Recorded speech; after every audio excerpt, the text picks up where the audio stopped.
Your body is an amazing machine. It turns food into energy, heals wounds, supports your consciousness, and so much more. But it needs the right fuel to function at its best. Organifi is a line of organic superfood blends that offer plant-based nutrition with high-quality ingredients and less than 3 grams of sugar. This fall, you will want to try Organifi Gold. This delicious superfood tea helps you sleep and recover so you can wake up feeling refreshed and energized. It supports rest and relaxation, a healthy immune response, and a better response to stress. And don't forget about Organifi's other products, including their red juice, which is still my favorite, a delicious superfood punch that increases energy without the caffeine. You can reach for it in the afternoon instead of that sugary snack. You can experience Organifi's high-quality superfoods for less than $3 a day. Go to www.organifi.com/bestofyou and use code bestofyou for 20% off your order. That's ORGANIFI.com/bestofyou and use code bestofyou for 20% off any item.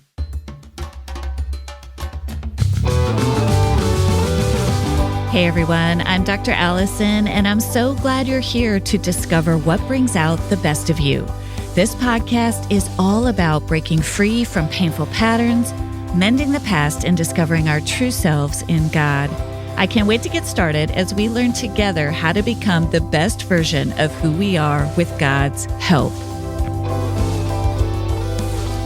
Welcome back to this week's episode of the Best of You podcast. I am so glad you're here, and I want to thank you so much for your comments and questions every week, but especially about last week's episode on sin and woundedness and how those two things go together. That's such an important topic, and I so appreciated hearing from you.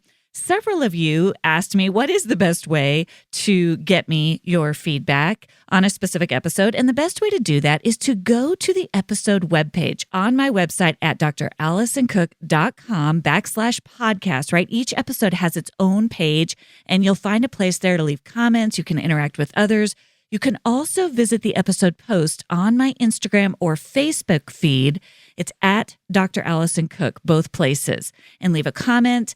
I can't respond to all emails or comments, but I try to read as many as possible to get a sense of what your questions are. So I do take into account all the questions and comments I'm getting from you. And today's episode, a big chunk of it comes out of several questions that you sent me. So I appreciate that so much. Thank you for listening. Thank you for engaging. I am so grateful for this opportunity to just connect with you in this way. So far in this series on boundaries in the Bible, we've been laying a foundation about how to first connect to yourself, the importance of making a promise to yourself, right? The importance of learning how to even know deep inside yourself what you need, what you want, maybe when one of your boundaries has been violated.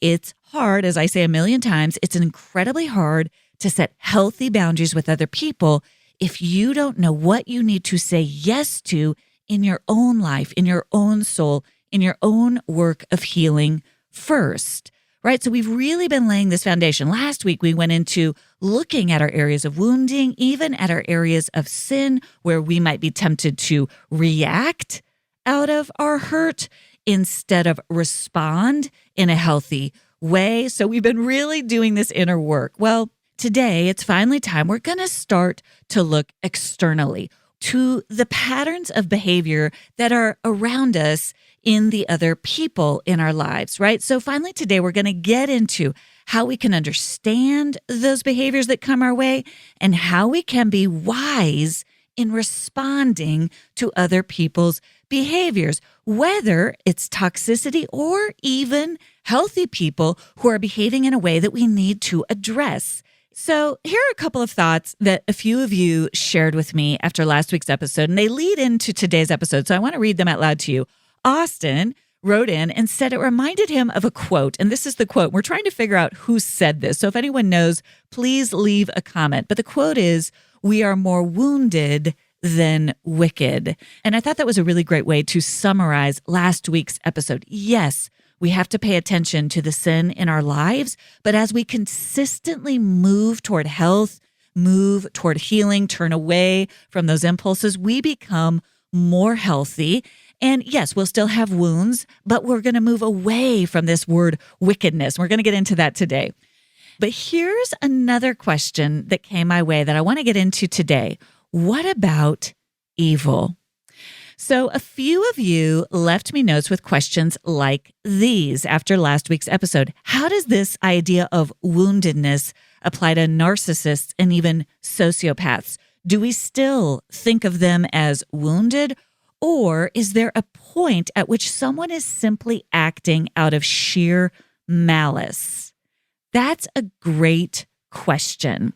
And it raises this topic of what I'm going to call evil, right? So if we're mostly wounded and mostly sinning as a result of woundedness, and we're constantly working to notice where we've been wounded, where we might be tempted to miss the mark, right? There's hope. There's so much hope. There's hope for healing. There's hope that we can become increasingly healthy. There's hope that we can continue to show compassion for ourselves, for our loved ones, as we are on this journey that we'll never fully achieve, right? We're never going to fully become the healthiest, best version of ourselves this side of heaven, but we can certainly become more and more and more healthy. So there's a lot of hope, right, in that message.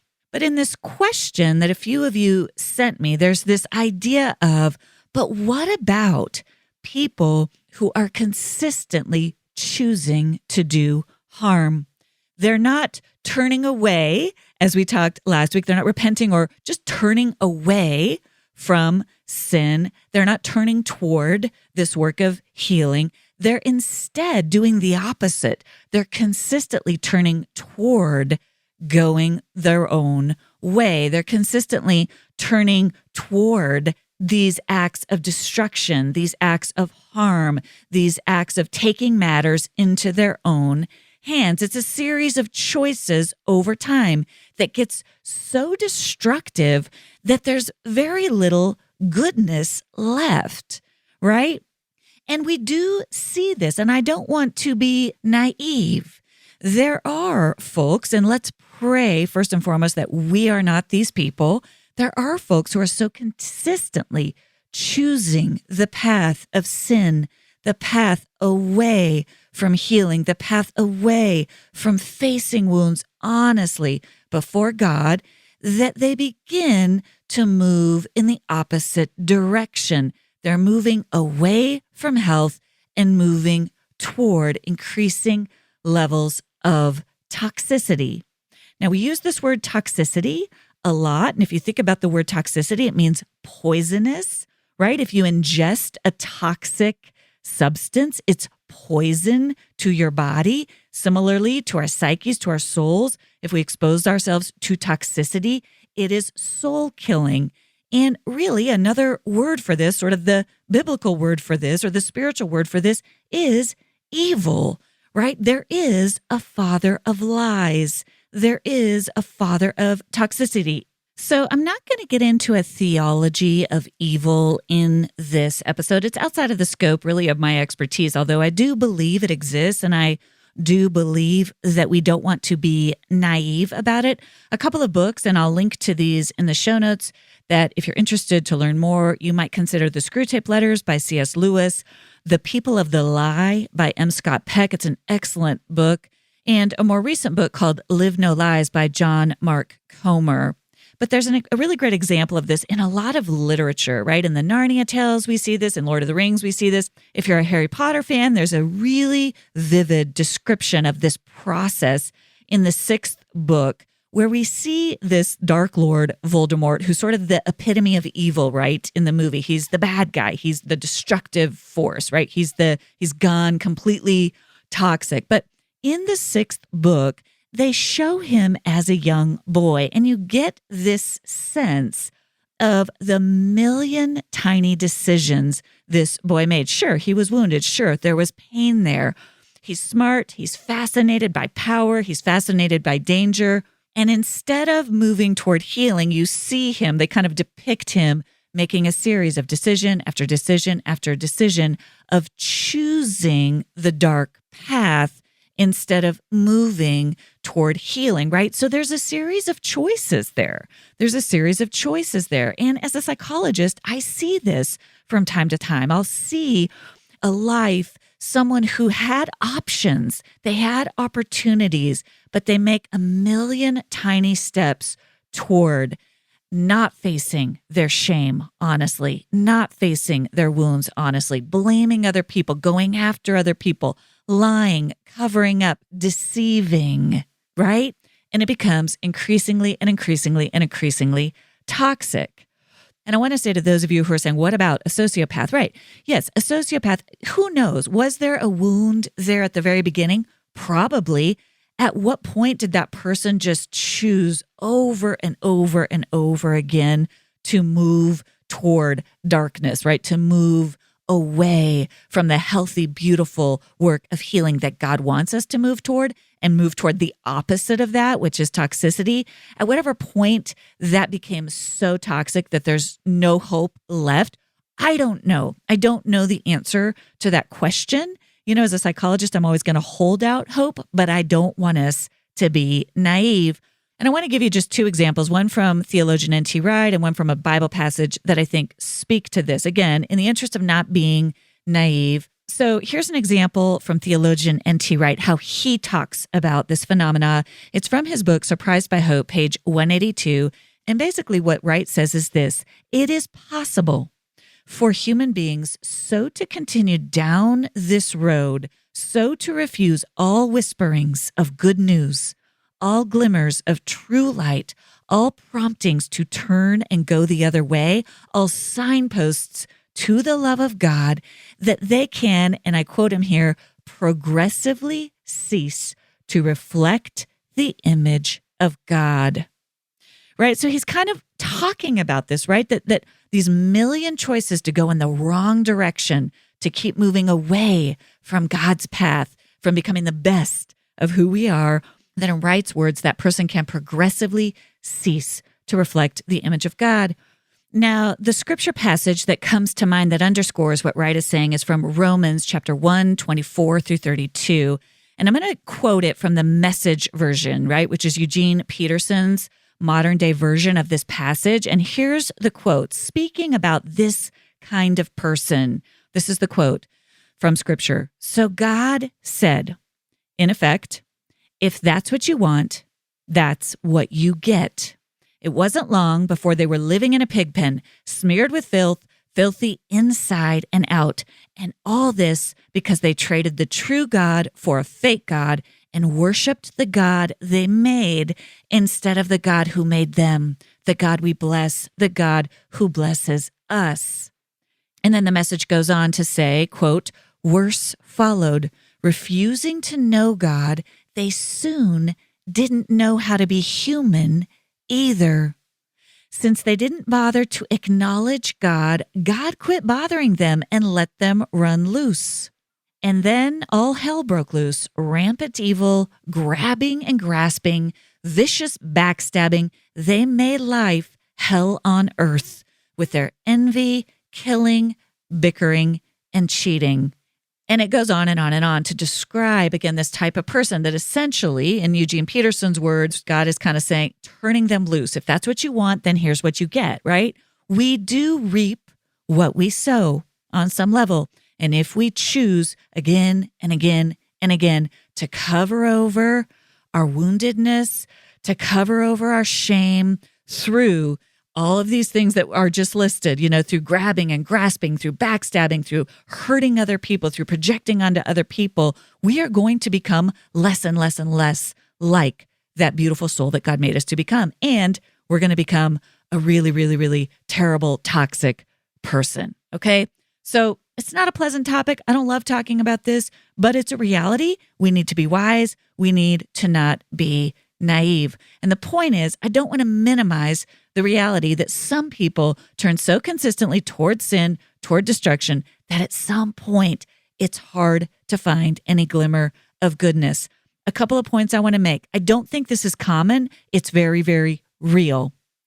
I don't think it's our job to try to discern when someone has sort of crossed over to that point of no return. I don't know when that is. It's not something I'm comfortable trying to sort out. I'm always going to hold out hope that somebody can turn back toward God, right? I don't think that's my job, but I do think it's our job to discern how someone else's consistent patterns of behavior over time are impacting us.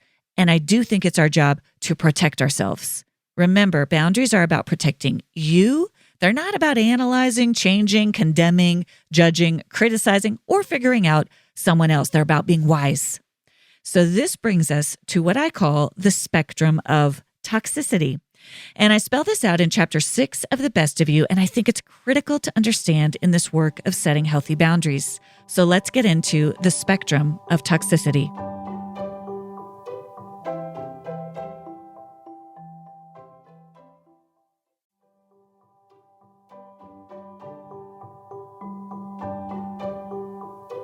So as you consider your own relationships, you need to recognize that healthy behavior and toxicity exist on a spectrum. Very few people are totally toxic, as I already said, and no one is entirely healthy. This means that the work of setting healthy boundaries requires nuance and skill. You don't want to come down with a hammer on a behavior when a fly swatter is what's needed. You also don't want to let someone who is using toxic strategies get the best of you. We can err to both extremes when it comes to setting healthy boundaries with other people's behaviors. Now, remember, sometimes we're setting healthy boundaries just by saying no. No one's done anything wrong. But today we're really talking about what do we do when someone else's behaviors start to impact us in a negative way. And we need to push back, right? We need to bring in those boundaries to address that situation. We need to tighten up those guardrails. Sometimes when someone else's behavior hurts us or causes us to get activated, sometimes grace is needed, right? Sometimes that's what's needed. Sometimes you need to speak up for yourself. You need to be assertive. You need to advocate for yourself. And sometimes it wouldn't be safe to speak up for yourself. That would actually give the other person more ammunition. So those are 3 examples of where we have to know what we're dealing with. What we know, number 1, is something happened. I've been hurt. Something is going on I don't like. Something is harming me. Something is going on in this relationship that I need to address, right? We've got to know what we're dealing with so we can approach that instance in a strategic, wise way. So how do you gauge what response is required? Well, first, you have to assess where your particular situation falls on this spectrum of toxicity. So let me explain what I mean by that to you. Imagine a half circle, right? And on one end of the spectrum, on the far right hand of the spectrum, are people who are mostly healthy. On the other end of that spectrum, all the way to the left side of that spectrum, are people who are mostly toxic, right? And that's what I mean by a spectrum. Most of us fall in that upper, hopefully we're mostly healthy. We're more toward healthy, somewhere right up in the middle. If you imagine an arrow that cuts that half circle in half, someone's kind of right on the edge, right? There's a little bit of toxicity, but there's some health. We want to stay on that healthy side of the spectrum. So what qualities do we see in the behaviors of people who are on the healthy side of that spectrum? Well, these are people who are taking responsibility for their own behaviors. It's not that these are people who don't get things wrong, who don't make mistakes, who might not hurt you from time to time, but they know how to take personal responsibility. They can have a conversation about ruptures or conflicts that might have occurred in a healthy way. They can honor that they might have blind spots. There's humility, right? They can consider the possibility that they might have made a mistake. There's room for conversation. They can apologize when they've made a mistake. Bottom line is, people who are behaving in a healthy way are not perfect people, but they are people who are doing the work of taking responsibility for their own actions. They can communicate. You can talk things through. They can apologize. There's humility. In general, there's a posture of kindness. They're not cruel. They're not coming after you when they've done something wrong. We see the fruit of God's Spirit. We see self-control. We see patience, right?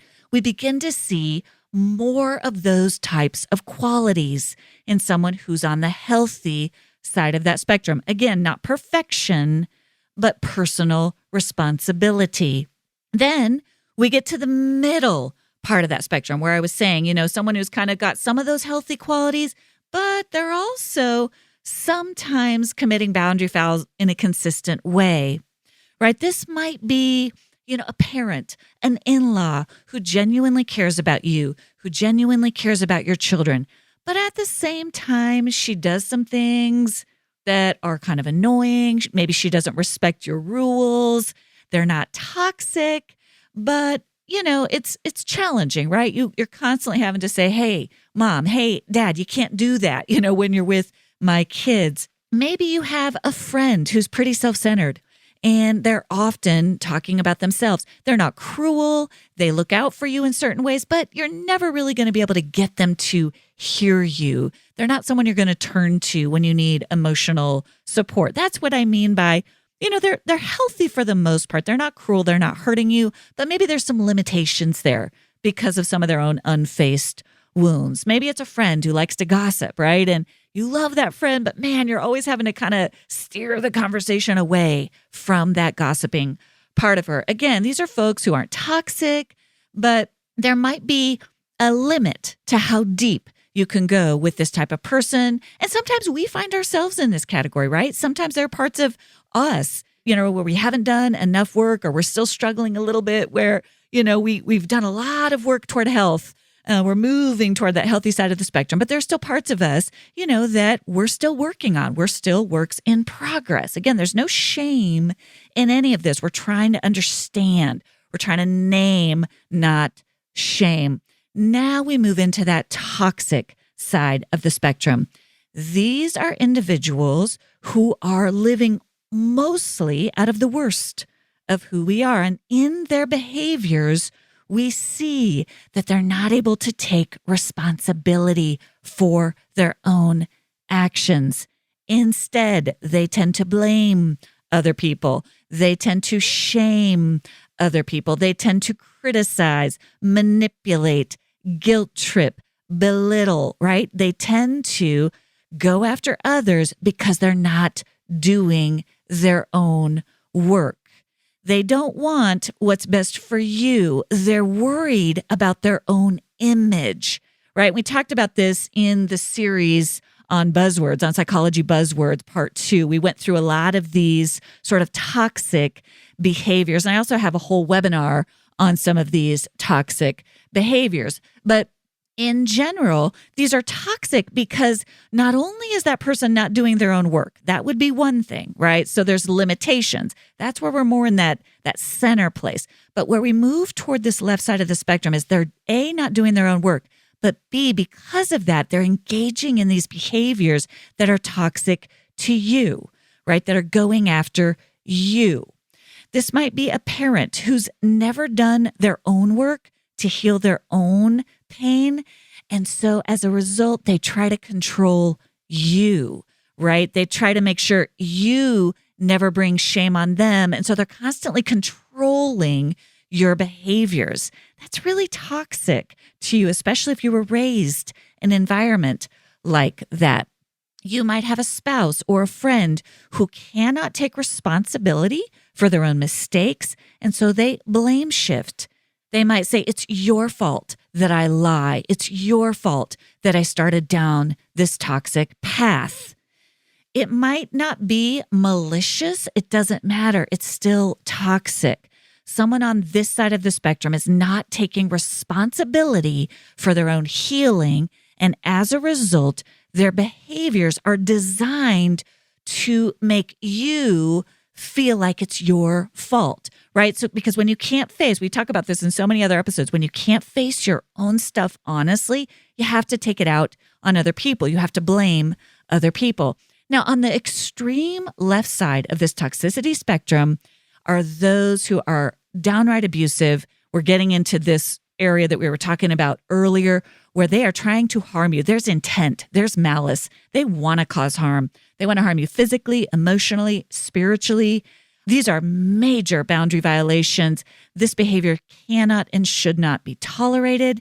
And there's a very specific way you have to address a person like this. You're not going to use the same strategy with this kind of person that you're going to use with someone who's relatively healthy and who made a mistake. Okay? So my point with this spectrum of toxicity is for you to understand the importance of context.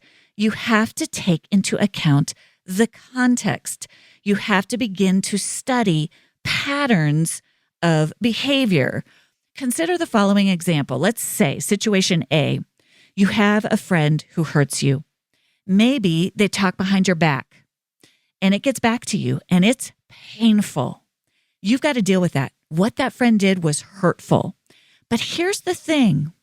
Is this a one-time offense where this friend, got pulled in to a toxic behavior, but overall, they're apologizing. They're taking responsibility. They're showing that this is not a pattern of behavior. This is a one-off. It still hurts. You still have to deal with it, right? But there's a context to that behavior. On the other hand, situation B, you have a friend who talks behind your back and it comes to your attention and you dig into it a little bit and you start to realize, oh my gosh, this is a pattern. They are constantly criticizing me, throwing me under the bus behind my back. They aren't a friend to me. They're never really coming to my aid. They are, in fact, saying slanderous things. This isn't a friend at all, right? And again, this seems like an obvious example, but you start to dig a little deeper and you start to go, there's a pattern of behavior here where this person is really demeaning me consistently. And I have to take a completely different course of action in setting boundaries with this person. This is toxic. There's a pattern of behaviors here that is toxic. So in both cases, you're going to need to set a boundary, but it's going to be very different in situation A, where the person is coming to you. They're saying, I'm sorry, or maybe you had to confront the person, right? But still, they're saying, I'm sorry. I did it. I was wrong. Here's what was going on with me. I'm not making any excuses, but I want you to know this is not who I really am. And you start to pay attention to their character over time versus situation 2, where the person makes excuses. The person doesn't admit it. The person blames other people. And you start to realize this person talks behind everybody's back. This is a part of who they are. They're not a faithful friend. Now, next week, I'm going to walk you through the different types of responses to the different types of boundary fouls. Okay? So today, I want you to become aware of context, right? Is this someone who's mostly on the healthy side of the spectrum? And therefore, I've got to figure out how to address this in a very specific way. Is this someone who's sort of in a gray area? There's some patterns of behavior here that aren't great, but there is some good. And so that's going to take some nuance in how I approach this. Or is this someone where it's mostly toxic? And then I've got to take a whole different approach. So stay tuned next week for what I'm calling 3 categories of no. And in the meantime, I want you to remember the following. The more you do this work inside yourself first, the more discerning and wise you will become with other people. And this is what Jesus says. He says, always look at yourself first before you go to remove the speck in someone else's eye, right? In my own life, as I've confronted my own wounds, as I've looked honestly at my own temptations to miss the mark, as I've gotten really honest with myself and with God, I begin to grow wise. Humility breeds wisdom. As I'm humble before God and face my own blind spots, my own temptations to lash out, to criticize, to lie, right? To cover over my mistakes as I become more and more aware of those pulls on my own soul. And I learn more and more to do the hard work of turning toward truth, of turning toward honesty, of turning toward healing in my own life. Guess what? I become way more perceptive about noticing what's going on in people around me. As we take responsibility for our own behaviors, as we learn what a genuine apology looks like when we make mistakes, as we learn to face our own shame, our own wounds, as we talk honestly about areas where we're struggling with God, as we notice where we're tempted to veer off course or miss the mark, as we notice where we're tempted to lash out, to lie, to manipulate, not to shame ourselves, but simply in the interest of this honest self-examination, we become more wise. We become more discerning. As we become healthier ourselves, we have less tolerance for toxicity in other people. Finally, as we close, here's some wisdom on the biblical basis for this work of establishing healthy boundaries. So many of us have been taught to love others, to always be kind. But here's the thing, it's also biblical to be discerning, to be wise, and to be brave. In particular, the Bible cautions us to be wary of fools, mockers, and hard-hearted people who, due to their unhealed pain, harm others. Here are some examples from Proverbs 5:9. You don't want to squander your wonderful life, to waste your precious life among the hard-hearted. From Proverbs 14:7, escape quickly from the company of fools. They're a waste of your time, a waste of your words. From Matthew 10:16, Jesus said, I am sending you out like sheep among wolves. Therefore, be as shrewd as snakes and as innocent as doves. These are powerful statements that I think we need to hear more about in our faith communities. We do need to love others. Grace is a powerful antidote, especially to those who are wounded and trying to heal. But we also need to be wise and discerning because not everybody is doing that work. Not everybody is doing the work of trying to turn toward healing. And we are not called to love others while simultaneously causing injury to ourselves. That is not the example we see in Scripture. Yes, we are to love others, and yes, we are also to be wise. I can't wait to join you next week to talk through these 3 ways of saying no. And in the meantime, remember to ask yourself this question: what's bringing out the best of me? And moving toward that is the foundation to all these no's we're going to learn how to say. Thank you for joining me for this episode of The Best of You. Be sure to check out the show notes for any resources and links mentioned in the show. You can find those on my website at drallisoncook.com. That's Allison with 1 L, cook.com. Before you forget, I hope you'll follow the show now so that you don't miss an episode. And I'd love it if you'd go ahead and leave a review. It helps so much to get the word out. I look forward to seeing you back here next Thursday. And remember, as you become the best of who you are, you honor God, you heal others, and you stay true to your God-given self.